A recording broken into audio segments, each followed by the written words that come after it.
ان اللہ عندہ علم الساعہ، ترجمہ کنز العرفان، بے شک قیامت کا علم اللہ ہی کے پاس ہے۔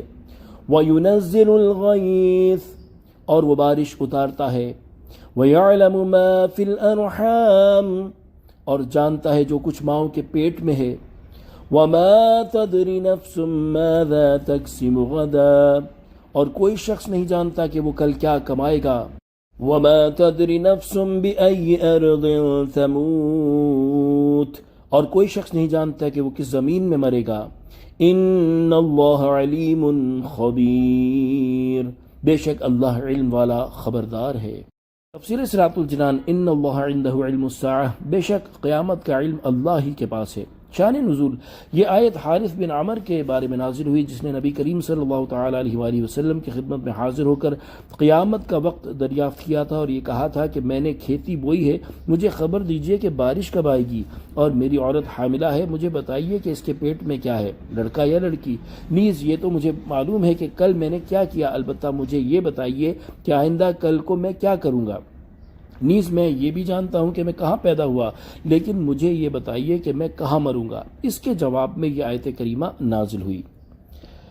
اس آیت میں 5 چیزوں کے علم کی خصوصیت اللہ تعالیٰ کے ساتھ بیان فرمائی گئی، اور مخلوق کو علم غیب عطا کیے جانے کے بارے میں سورہ جن کی آیت نمبر 26 اور 27 میں ارشاد ہوا، عالم الغیب فلا یظہر علی غیبہ احدا الا من ارتضی من رسول، ترجمہ کنز العرفان، غیب کا جاننے والا اپنے غیب پر کسی کو مکمل اطلاع نہیں دیتا سوائے اپنے پسندیدہ رسولوں کے۔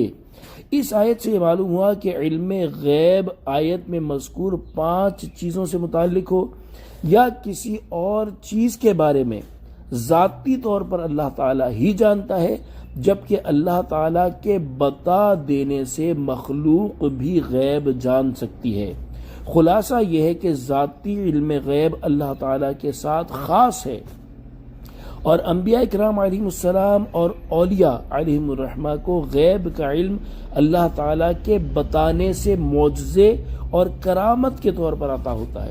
یہ اس اختصاص کے منافی نہیں جو آیت میں بیان ہوا، بلکہ اس پر کثیر آیتیں اور حدیثیں دلالت کرتی ہیں۔ بارش کا وقت اور حمل میں کیا ہے، اور کل کو کیا کرے گا اور کہاں مرے گا، ان امور کی خبریں انبیاء کرام علیہ السلام اور اولیاء علیہم الرحمہ نے بکثرت دی ہیں، اور قرآن و حدیث سے ثابت ہیں، جیسے کہ حضرت ابراہیم علیہ السلام کو فرشتوں نے حضرت اسحاق علیہ السلام کے پیدا ہونے کی، اور حضرت زکریا علیہ السلام کو حضرت یحییٰ علیہ السلام کے پیدا ہونے کی، اور حضرت مریم رضی اللہ تعالی عنہا کو حضرت عیسیٰ علیہ السلام کے پیدا ہونے کی خبریں دی۔